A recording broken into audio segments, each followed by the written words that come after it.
आपलं सिगरेट आहे. कसलं सिगरेट? अगं तुला माहित आहे का?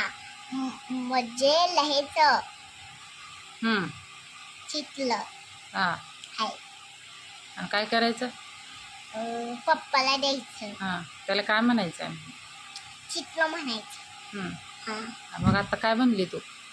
चितलं सिगरेट. हां, सिगरेट. हा, सिगरेट काय असते ते अजून? अगं चितलं. हा, काय करायचं? पप्पाला दाखवायचं. त्याला सिगरेट म्हणायचं? हां. शाळेला जाणार आहे का तू आता? हा, कितवीला आहे? अजून नाही पाहिजे. आता कितवीला जायचे? असं नाही पाहिजे. शाळा शिकणार आहे? हा, काय सिगरेट म्हणायला असं? हा, सिगरेट म्हणायचं त्याला मग? हा, चित्र दाखवायचं असते पप्पाला काढून ती. हा. हां, म्हण बरं अजून एकदा. अगं